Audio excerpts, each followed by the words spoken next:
Vamos a tener nuestro estudio de la palabra del Señor. Mientras preparaba, yo pensaba y recordaba la predicación de la anterior, de la semana pasada, o sea, del mes pasado casi ya. Y no sé si alguien se acuerda. Yo tuve que hacer un gran esfuerzo en recordar que habíamos predicado, y eso que lo había predicado yo. Pero el desafío era que la oración y el ayuno eran parte fundamental para fortalecer nuestra fe en el Señor. Recuerden que había un padre, su hijo estaba endemoniado, tenía esos síntomas de convulsiones que habíamos dicho, y él le dice al Señor: Señor, necesito que me salve, si aún hay esperanza. El Señor dice: si puedes creer, o sea, si tienes la fe necesaria. Y él le dice: no la tengo la fe necesaria, pero necesito de tu ayuda. Y veremos de esa historia. Ahora vamos a hablar de otra historia. Si el Señor estaba hablando en ese momento sobre oración, sobre la fe, sobre la confianza, hoy vamos a hablar, alerta spoiler, sobre el servicio. Sobre el servicio. Vamos a ir a Marcos. Obviamente estamos en Marcos. Y vamos a estar estudiando desde el versículo 30 al versículo 37. ¿Marcos cuánto? Marcos 9. Perdón. Marcos 9, del versículo 30 al 37. Okay. ¿Sí? Le voy a dar lectura. Marcos 9, de 30 al 37. Dice: habiendo salido de allí, después de lo que les conté, caminaron por Galilea y no quería que nadie lo supiese, porque enseñaba a sus discípulos y les decía: el Hijo del Hombre será entregado en manos de hombres y le matarán, pero después de muerto resucitará al tercer día. Pero ellos no entendían esta palabra y tenían miedo de preguntarle. 33. Y llegó a Capernaum, y cuando estuvo en casa les preguntó: ¿qué disputáis entre vosotros en el camino? Mas ellos callaron, porque en el camino habían disputado entre sí quién había de ser el mayor. Entonces él se sentó y llamó a sus discípulos. A ver, ¿sí? Sí, ahí, perdón. 34.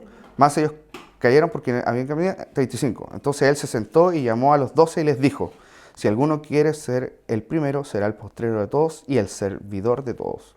36. Y tomó a un niño y lo puso en medio de ellos, y tomándole en sus brazos les dijo: el que recibe en mi nombre a un niño como este, me recibe a mí. Y el que me recibe, no me recibe a mí, sino al que me envió. Oremos. Señor, queremos entregar este momento de que vamos a estudiar tu palabra, Señor. Sé tú tocando nuestros corazones, que tu palabra vaya penetrando en nuestras vidas, y ayúdanos a ser hacedores de tu palabra, a ser servidores, que vamos a estudiar, Padre. Te pido que me vayas guiando en todas las palabras que voy a decir, Señor, que seas tú utilizándome para entregar tu mensaje, Padre. En el nombre de Jesús. Amén. Entonces, nuevamente, vamos a estudiar, pasamos de una época de milagros a una enseñanza, y ahora Jesús, después de haber reconocido que era el Mesías y lo había hecho evidente, ahora va a estar dedicado 100% en enseñarle a sus discípulos, y a través en el camino va a ir haciendo milagros, pero sobre todo la enseñanza. La enseñanza, porque los discípulos de Jesús se caracterizan. A ver, pregunta: ¿por qué Jesús pasó tiempo con sus discípulos? Antes de yo dar la respuesta. ¿Para enseñarle? No habían suficiente. Para prepararlos. No habían suficiente. Claro, si era para enseñar, no habían suficientes maestros por ahí. Porque sabemos que sí habían hartos maestros. Para que fueran sus testigos, para enseñar, para prepararlos. Sí. La respuesta, muy bien lo que dijiste, María. De hecho, es eso. Y específicamente para moldear sus vidas. ¿Por qué? Porque teníamos maestros muy capacitados. Y Jesús hace referencia a eso. Los escribas y los fariseos son personas que saben mucho. Escúchenlo, pero no hagan lo que ellos hacen. Porque sus vidas eran distintas. ¿Sabían? Sí, sabían. Pero lo que hacían no era lo suficiente.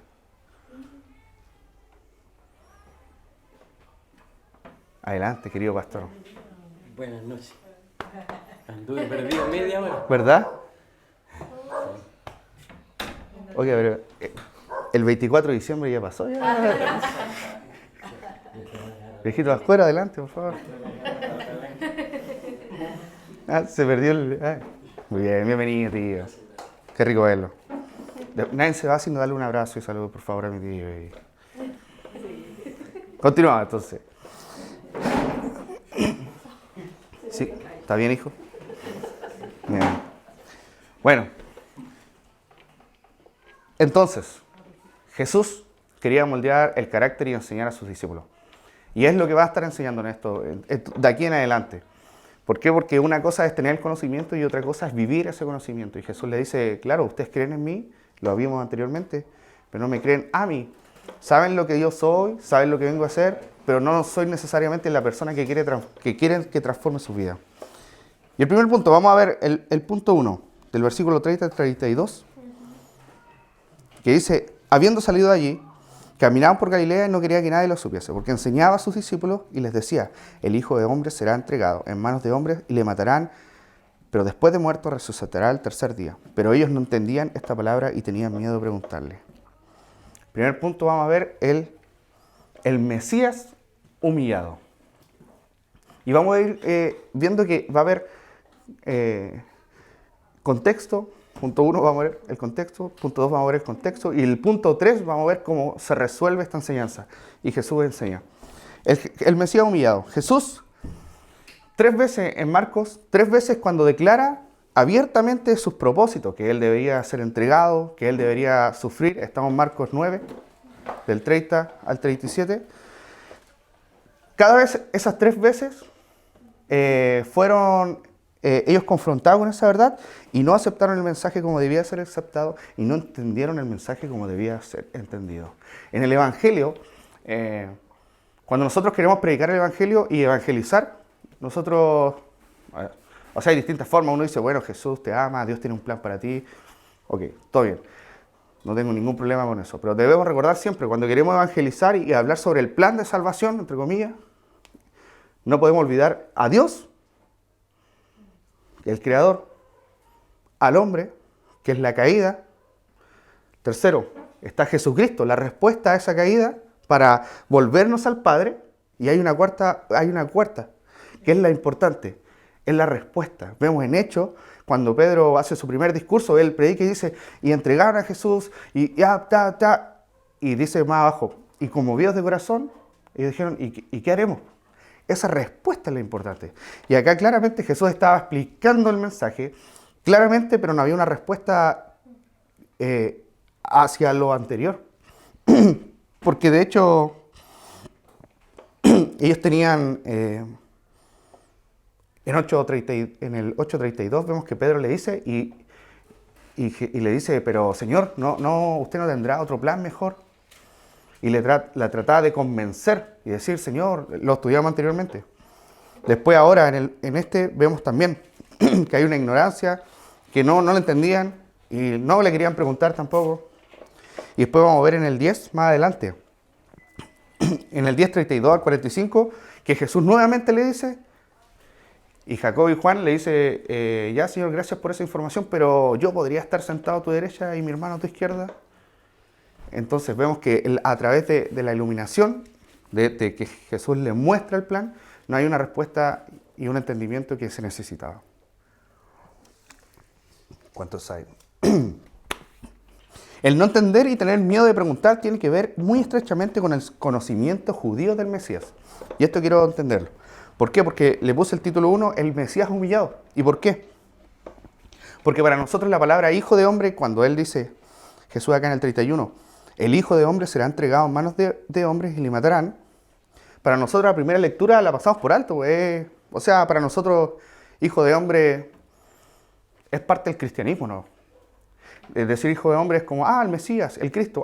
Como que no hay una reflexión para nosotros. No nos requiere ningún análisis de las palabras, no nos trae ningún recuerdo. Pero, por ejemplo, si yo digo... en el Mundial de 62. Amén, hermano. No te lo ha revelado. ¿verdad? Cuando yo digo el Mundial de 62, uno le viene otra frase, ¿no? Y viene la canción después. Era una fiesta universal. Y nos trae un recuerdo, al tiro inmediatamente. Y queramos o no queramos, se nos hace un recuerdo. Y decimos, no, y después viene, bueno, y Chile salió tercero. Y viene un proceso en la mente, más amplio.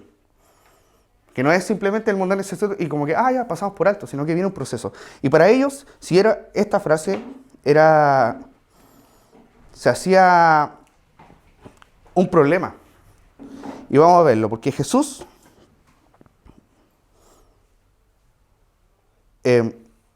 al decir esta frase, hacía una estrecha problema en la creencia de sus discípulos. Vamos a ver en Daniel 7.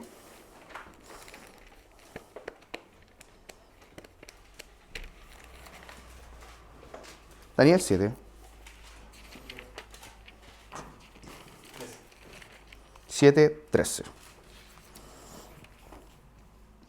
Dice así, si todos llegaron, dice, miraba yo en la visión de la noche, y he aquí, con las nubes del cielo venía uno como hijo de hombre, que vino hasta el anciano de días y le hicieron acercarse delante de él. Ahí está la frase, hijo de hombre. Todo judío sabía que esta profecía era mesiánica, sabía que esta profecía hablaba de un Mesías. Entonces Jesús dijo, hijo de hombre, y las personas decían, es el Mesías. Versículo 14, Daniel 7:14. Ojo acá. Ahora vamos al 14. Este es el problema y este es el contraste que ellos tenían en sus mentes. Para que hagamos el contexto, dice el 14, y le fue dado a esta persona dominio, gloria y reino para que todos los pueblos de las naciones y lenguas le sirvieran. Su dominio es dominio eterno que nunca pasará y su reino uno que no será destruido. Entonces cuando decimos, y el Hijo de Hombre, y leamos en Marcos, y le enseñaba, 30, el Hijo de Hombre será entregado en manos de hombre y le matarán, pero después de muerto resucitará al tercer día. No hay un conflicto ahí, no hay un conflicto en que ellos, bajo la opresión romana, sabían que estaban sufriendo y el Mesías iba a ser un libertador, dominio, gloria. Todos le servirán, todos los pueblos, sobre todo el romano. Entonces, claramente no lo entendían, pero no entendían que ese reino y ese dominio trascendía lo humano, trascendía lo físico. Y hay un problema, que vemos que, ¿por qué no podían entender? Muy claramente era porque ellos estaban pensando en mi Mesías, que nos dará la gloria, nos servirán, porque el Mesías es nuestro. Vemos que hay un conocimiento preconcebido, histórico, religioso, cultural, que estorba el entendimiento para entender claramente y aceptar la palabra de Dios. ¿Por qué? Porque querían un tipo de Mesías y ese tipo de Mesías no estaba siendo cumplido. Pero porque necesitaban que el Mesías les diera cosas. Y la frase, vemos un conocimiento preconcebido, histórico, religioso, cultural, que estorba el entender claramente y aceptar la palabra de Dios. Esta frase que podríamos decir lo que ocurrió en los años 30 es claramente para nosotros también. ¿Por qué? Para que nosotros también muchas veces tenemos un conocimiento preconcebido, histórico, cultural y religioso que nos estorba el entender fácilmente la palabra. De repente hay cosas que vemos en la Biblia y dice, pero yo recuerdo que no era así, a mí me enseñaron esto. Yo recuerdo que no. Como el servicio, el cristiano no sufre. O varias cosas que vemos en la Escritura y como tenemos una preconcebido, nos cuesta entender. Y parte de nuestro problema del cristianismo como hijo de Dios, obviamente no cristianismo como hijo de Dios, es precisamente que tenemos un conocimiento preconcebido que nos cuesta aceptar y entender la palabra de Dios. Yo creo que debemos acercarnos a la palabra de Dios y esperar que Dios nos enseñe antes de que nosotros enseñemos la palabra de Dios. Vamos de repente con cosas. Yo, no sé si pasa hoy mucho, pero me acuerdo que había antes muy común abrir los salmos y como que casi poner un billete ahí. Y era como que si es sinónimo de que va a ser cumplido. O como que declaramos las promesas del Señor y el Señor firme. Y de repente, claro, hay una visión de que el Señor debe servirnos a nosotros, porque todas las consecuencias positivas deben caer sobre nosotros y no de la otra forma. Queremos que Dios esté de nuestro lado, queremos que Dios nos ayude en nuestras vidas, queremos ver el dominio, la gloria, el reino, pero no queremos a Dios. Queremos que Dios nos sirva y no servir a Dios. Y eso es lo que vamos a enseñar y lo que va a ir enseñando Jesús. ¿Por qué? Porque en el camino Él va a... Yo encuentro que Jesús es súper intencional. Y en el camino Él enseña esto, un camino largo, deja que seguramente escuchó que estaban discutiendo, pero los dejó. Y para después enseñar. Incluso Lucas 9:44, que es el paralelo de este, dice, haced que os penetre bien en los oídos estas palabras, porque acontecerá que el Hijo del Hombre será entregado en manos de hombres. O sea, le está diciendo, pero creo que métanselo bien en la cabeza. Y la respuesta de los discípulos, sabiendo que el Señor Jesús le estaba enseñando todo, le preguntaron, la Biblia dice que no. Porque tenían miedo. ¿Miedo a qué? Puede ser a muchas cosas. No lo dice la Escritura. Pero seguramente miedo a decirle, ¿sabes qué? Me imagino yo. A desinflarle la ilusión. No, esto no va a pasar. Porque si su Mesías no venía en gloria, entonces ¿a qué viene el Mesías? Había un comentarista que decía, un Mesías crucificado era un tropiezo para los discípulos. Un Mesías moribundo era totalmente incomprensible e inaceptable para ellos. Mientras el Señor pensaba en la humillación, el rechazo, el sufrimiento y la muerte, que es lo que les está enseñando, ellos pensaban en la gloria de un reino y la posición de privilegio que ocuparían en él. La pregunta, ¿quién será el más importante? Y es el punto 2, que vamos a ver desde el 33 y 34 de Marcos 9, 33 y 34. Y llegó a Capernaum y cuando estuvo en casa le preguntó, ¿qué disputáis entre vosotros en el camino? Mas ellos callaron porque en el camino habían discutido entre sí quién había de ser mayor. A la pregunta de Jesús ellos callaron. El silencio de la vergüenza, dice un comentarista. Mientras el Señor pensaba en la humillación, en el rechazo, en el sufrimiento, la muerte, ellos pensaban en la gloria de un reino y una posición de privilegio que iban a ocupar en ese reino. Para que exista, y ojo que para que exista la grandeza, ¿quién sería el más importante? Requiere siempre que haya alguien menos importante. Obviamente. Para que exista un reino, se necesita gente a quien reinar. Si necesitamos un presidente, es porque preside a alguien. No existe una figura, es como podría decirle yo, no, tengo un reino y soy rey. ¿De quién? No sé. ¿Existe esa figura? Jamás. Y para ellos la figura, decían, ¿quién es el más importante?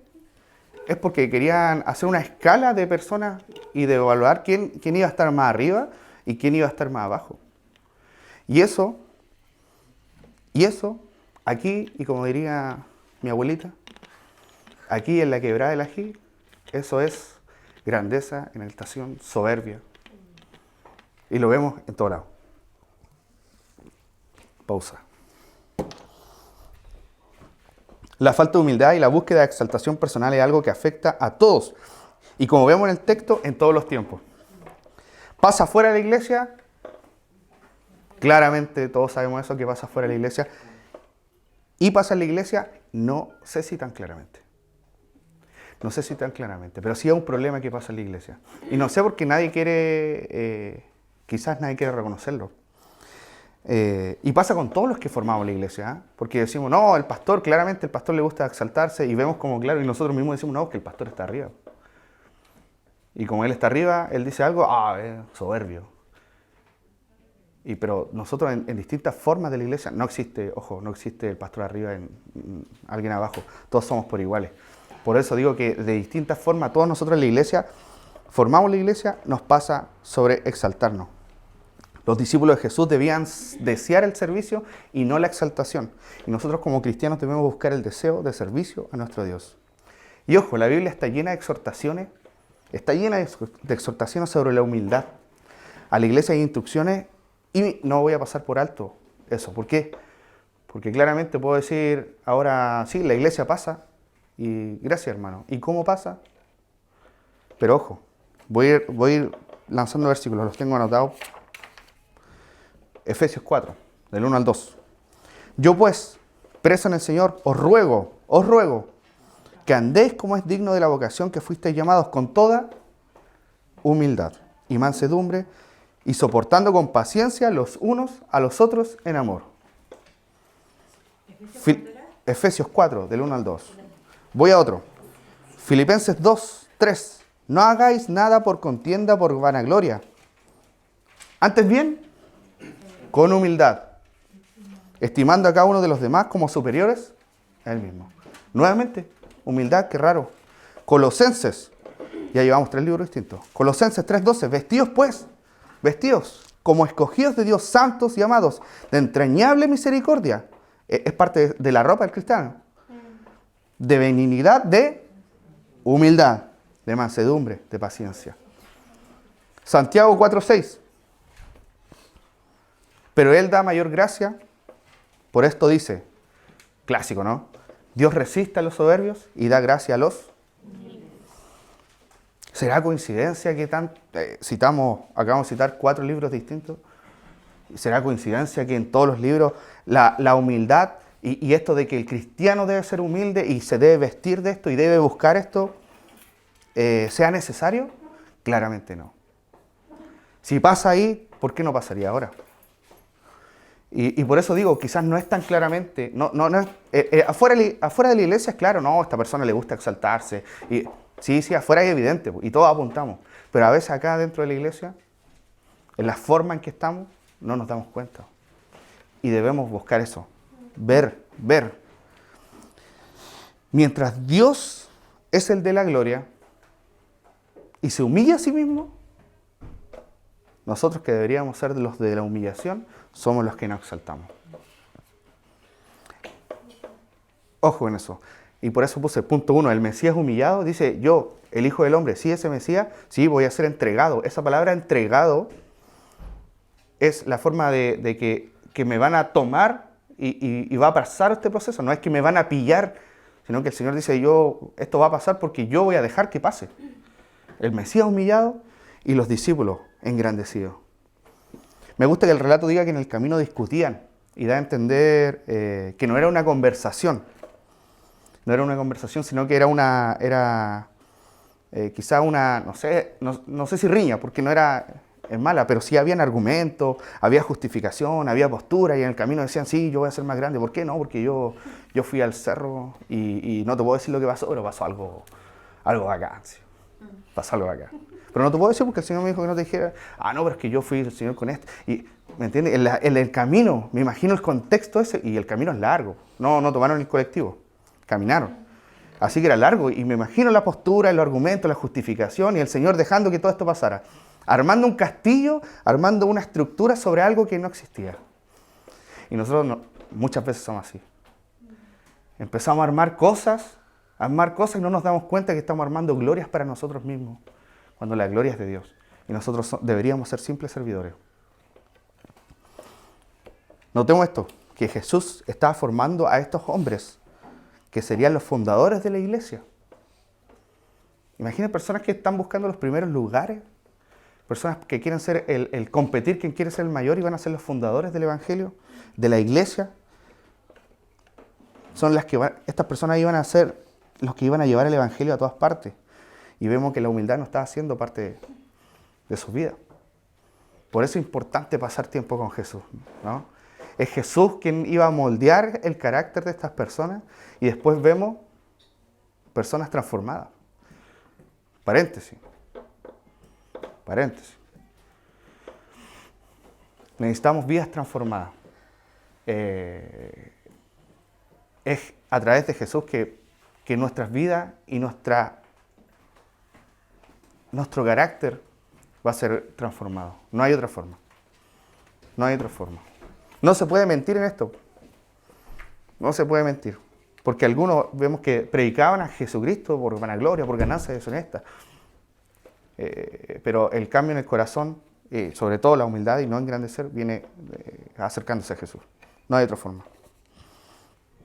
Miren, Jesús va a alinear entonces estos pensamientos y va a llevar esta enseñanza para hacerlas parte de su vida y su ministerio, su futuro ministerio. La preocupación de ellos, ojo, que la preocupación de ellos no era un asunto de santidad, no buscaban ser santos, sino que era una cosa de dignidad. ¿Quién era más digno en este reino? Y así vamos a llegar al tercer punto y el último, que al final vemos que el relato bíblico habla como que nos ayuda el contexto para la enseñanza final sobre esta situación. Y vemos el versículo 35 al 37.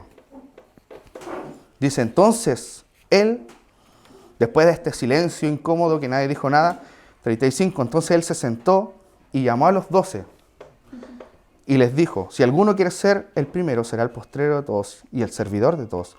Y tomó a un niño y lo puso en medio de ellos y tomándole en sus brazos les dijo, el que reciba en mi nombre a un niño como este, me recibe a mí, y el que me reciba a mí, no me recibe a mí, sino que al que me envió. Ojo, primero, que la posición de sentarse, notemos esto, que la posición de sentarse, cuando un maestro en esa época se sentaba, era porque había una enseñanza formal y seria. Era como decir, bueno, chiquillos, vengan, vamos a ir al salón a estudiar. Esa es la sensación. ¿Y por qué? Porque después vamos a ver en la otra predicación que también sigue la enseñanza. No es una enseñanza como en el camino, que la enseñanza, sino que es una enseñanza seria. O sea, más formal, no sé si seria, formal. Y dice, si alguno quiere ser primero, será el postrero de todos y el servidor de todos. La búsqueda de grandeza, entonces, y orgullo es contrastada con el servicio. Los discípulos y los judíos de esa época veían el orgullo, la exaltación y la grandeza espiritual como algo normal, deseable y legítimo. ¿Por qué, Eloy? Esa era la pregunta que deberían hacerse. ¿Por qué para ellos era legítimo, normal y deseable ser así? Ser orgulloso, ser la exaltación y la grandeza. Porque Jesús mismo criticó esto. ¿Dónde, Eloy? En Mateo 23. Vamos a Mateo 23. Y desde el versículo 4 vamos a ir leyendo. Mateo 23, del 4 al 12. Hablando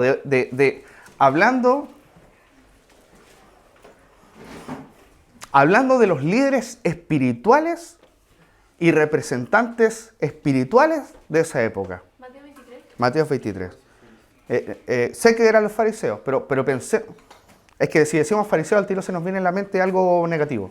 Sí. Pero pensemos que eran los maestros espirituales, los que estudiaban, los que sabían, los que enseñaban. Eran las personas espirituales con mayor rango dentro de su cultura y que la gente obviamente miraba. Miren lo que dice Jesús. Dice 23 del 4 al 12. Porque atan cargas pesadas y difíciles de llevar y las ponen sobre los hombros de los hombres, pero ni ellas ni con un dedo quieren moverlas.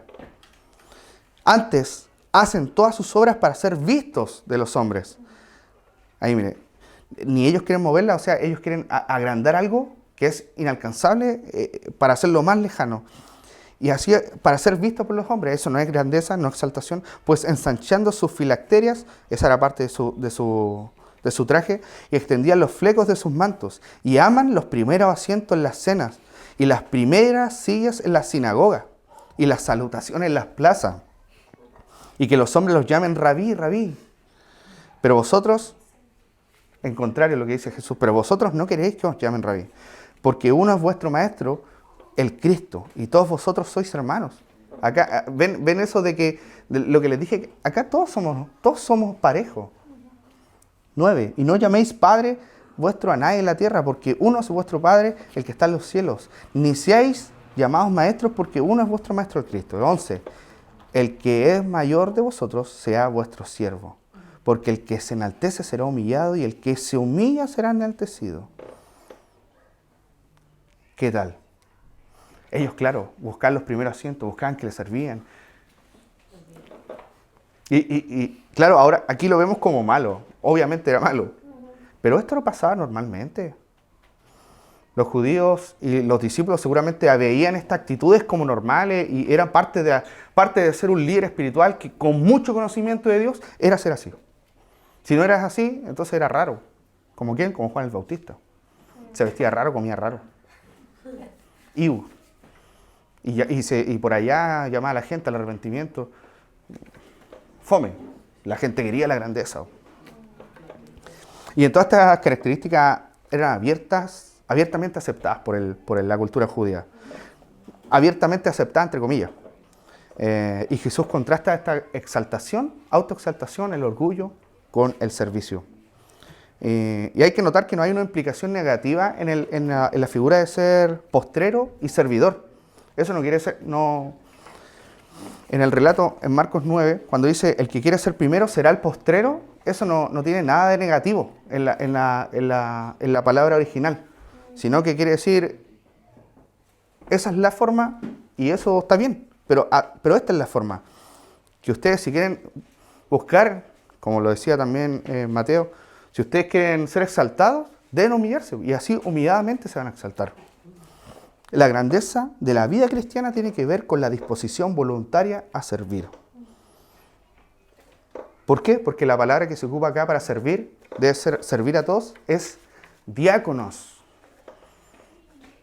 que habla sobre servidor. Bueno, y hay en otras formas que se traduce servidor o esto de servicio como esclavo. Esclavo es una persona que está esclavizado. Pero acá diáconos es un servicio voluntario, una persona que quiere servir, que se dispone a servir. Entonces por eso es voluntario. Los discípulos de Jesús le enseña a sus discípulos que deben desear el servicio y nosotros los cristianos debemos buscar el deseo de servir a nuestro Dios. Si eres un hijo de Dios, si te consideras un hijo de Dios, debo decir que Dios te ha dado dones. Lo digo siempre. Pero quiero que entre en la cabeza. Si eres un hijo de Dios y tú así lo crees, Dios te ha dado dones, te ha dado talentos. Y esos dones y talentos no son para ti, lamentablemente. Son para ponerlo en servicio al Señor. ¿Dónde? A través de la iglesia. No hay otra forma. Quizás puedes decir, yo tengo algo, yo sé cuál es mi don, yo sé cuál es mi forma de servicio, pero tengo que aquí arreglar. Hermano, el servicio es del Señor. O quizás dices, no, pero es que quizás mi servicio es tan chiquitito, yo veo que hay otros servicios tan grandes. Hermano, no es para nosotros. No es para mí. A mí no me sirven. O sea, de servicio, sí me sirve. El servicio es para el Señor, hermano. Recordemos, eso es para el Señor. Y no hay servicio grande o servicio pequeño, sino que el Señor se enaltece y se glorifica y se honra a través de tu servicio personal. Recuerda que tú eres una persona individual y así individual Dios te ve. Si es levantar un papel, si es ordenar algo, no sé, no digo que es inferior, sino que puede ser irrelevante, alinear una silla. Quizás tú dices, bueno, es irrelevante, nadie se dio cuenta. Pero para el Señor sí se da cuenta. El servicio es para el Señor. Obviamente yo acá predicando, dice, primero vengo a predicar acá, segundo me graban y estoy en YouTube con la portada. Puede ser, entre comillas, más importante. No es más importante. Tengo otro rol. Estoy trabajando en otro rol. Pero tu rol, hermano, tu rol de servicio acá en la iglesia también es igual de importante. No es inferior. Claramente que la enseñanza acarrea condenación, dice la palabra del Señor. ¿Por qué? Porque podemos enseñar mal y eso ante Dios es terrible. Bueno, las consecuencias de hacerlo mal son terribles y son mayores. Pero el servicio no es mayor. Porque el que quiere ser mayor tendrá que ser el postrero y servir a los demás. Jesús le enseñó a sus discípulos que desearan el servicio. Entonces la respuesta el Mesías humillado y dice, mira, yo no vengo a servir, no vengo a ser servido, sino que vengo a servir. Y ustedes quieren exaltación, deben hacer. 37 dice, el que recibe en mi nombre a un niño, me recibe a mí y al Padre. ¿Qué quiere decir esto? Hoy en día, 2023, los niños son son valiosos. Incluso algunos dicen que es un lujo tener un hijo porque hay gasto y los hijos, de hecho, si ustedes no llevan a su hijo al colegio, los pueden llevar presos, ¿sabían eso? O sea, los niños hoy... ¿ah? Por vulneración de derechos. Hoy día los niños tienen derechos, son personas valiosas, no deberían serlo. Ah, sí. Tranquilo, Franco, tranquilo. Son personas valiosas. Pero, y la palabra planificación familiar, método anticonceptivo, son palabras súper modernas, súper modernas. Recordemos que antes la mortandad, de hecho hoy la tasa de mortalidad infantil es de que mueren 7 niños cada 1000 nacimientos. Es súper bajo. En 1930 eran 260 por cada 1000 niños. Y así vamos hacia atrás. Los niños hoy en día son valiosos, pero hay épocas que no eran valiosos. ¿Les suena la compuerta número 12? Incultos. Nada. La compuerta número 12, Baldomero Lillo, enseñando ahí de que trabajaban en la mina de Lota. A todos nos obligaron a hacerlo leer. Obviamente, como nos obligan, nadie lo recuerda. Pero se me vino a la mente, ¿por qué? Porque había un niño y los niños eran valiosos cuando empezaban a trabajar nomás. Era valioso cuando servía y el niñito tenía que abrir la puerta y el papá le gritaba, ¡abre la puerta! Y todos le gritaban. ¿Por qué? Porque el niño era valioso cuando era capaz de trabajar y generar un recurso más a la familia. Y si no generaba un recurso, ¡ay! ¿Para qué quiero niños? Y aparte que tenían los niños que salieron, 12 niños, era común. Entonces los niños eran valiosos solamente cuando servían. 8 años tenía Pablito, el de la compuerta número 12. Lo googleé porque quería saber ese dato. Quería poner el dato oculto de este culto. Bueno, y claramente, sumémosles que en la época de los judíos, los rabinos no les gustaba enseñar a los niños menores de 12 años, que no eran parte ya de la... Entonces, dentro de la escala social, los niños no eran valiosos. Con los niños todo distinto, ¿no? Quiero hacer eso. Con los niños todo distinto. Se habla distinto, se enseña distinto, la paciencia es distinto, el límite mental es distinto, debemos ocupar ilustraciones distintos. Y no a todos les gusta enseñar a los niños. Y sumémosle todo el contexto que dije, personas que no son gratas dentro de la sociedad, y aún así el Señor dice, bueno, el que me recibe como niño, la forma de decir, acá el academizar y hacer esto gigante, el Evangelio no sirve si no somos capaces de ver a los niños como unas personas valiosas y que necesitan también del Señor. Así deben ser ustedes, le dice el Señor. ¿Por qué? Porque esa es una forma de servicio. Porque hay que rebajarse, entre comillas hay que rebajarse. Con un niño no... Por mí, me dan ganas de pegar cuando me ensucio, no hacen alguna estupidez. Pero uno no puede hacer eso porque dice, ¿por qué son niños? ¿Me entiendes? Los niños son vulnerables, necesitan, y el Señor dice, así mismo nosotros debemos servir, con ese corazón, que sabemos que van a fallar, sabemos que son vulnerables, sabemos, así mismo, están aprendiendo.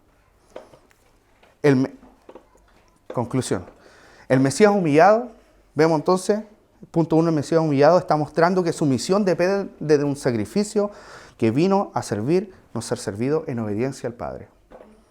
Punto 2, el discípulo engrandecido. En contraste a ese servicio que Jesús está mostrando, vemos que su mente está en tener el dominio, la gloria, el reino, y que lo que Jesús quería no lo entendían. Y la parte 3, entonces Jesús a través de eso enseña que no se deben ser engrandecidos, que si se quieren exaltar, hay una forma de exaltarse. Acá en el cristianismo hay una forma de ser grande y que no tiene nada de malo. ¿Cuál es la forma? Servir. Hay una escena en que Jesús le lava los pies a los discípulos, que era algo en la época humillante, lo más bajo se hacía eso. Y el Señor, no, Pedro le dice, ¿cómo van a lavar los pies a mí, Señor? Pues yo vengo a servir.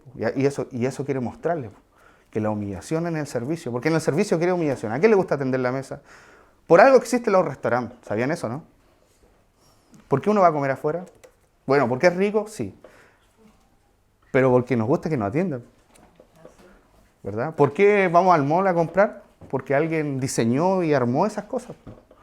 Y quizás cuando nosotros queríamos hacer algo especial decimos, bueno, voy a cocinar yo. ¿O no? Algunos, para algunos es valioso eso. O salimos también afuera. Pero porque el servir a otros es súper difícil. Pero dentro de la iglesia de Cristo. Y la enseñanza que quiero dejar hoy es que Jesús dice, deben desear el servicio a nuestro Dios. Y si hay una meta para este año, me gustaría que ustedes buscaran el servir a nuestro Señor en las áreas que ustedes saben, que el Señor les ha dado talento, el Señor les ha dado dones, no se los di yo, el Señor. Y por ende no obediencia al Señor. Y dice el Señor, mira, tu servicio es valioso, tu servicio te enaltece. Tú así, en esta forma de servicio a los demás, proclamas el nombre del Señor. Te haces como Jesús. Así que, hermanos, los cristianos deben buscar el desear el servicio a nuestro Dios. Dejemos la gloria de lado y sirvamos. Y te animo que este año 2023 puedas buscar, anhelar y desear el servir a Dios. Oremos. Señor, muchas gracias por tu palabra. Señor, no somos dignos de servirte, esa es la verdad. Pero aún así tú dices que debemos servir, te podemos servir, Señor. Y no somos dignos de servirte, pero nos gusta la exaltación. Nos gusta ser visto, nos gusta la grandeza, Señor. Ayúdanos a que eso baje en nosotros, Señor. Quítanos los aires de exaltación y ayúdanos a ser humildes. Y que seamos vestidos, Señor, de lo que un hijo de Dios debe ser vestido. Humildad, mansedumbre. Y sobre todo lo que tú nos enseñaste hoy, Padre, que podamos servirte a ti, Señor. Es un privilegio, es un deseo. Y, Señor, ayúdanos a que sea así cada día de nuestras vidas, Señor. Donde quiera que estemos, te podamos servir y sobre todo cuando nos reunimos como iglesia, Padre. Muchas gracias, Señor, por tu palabra. En Cristo Jesús. Amén.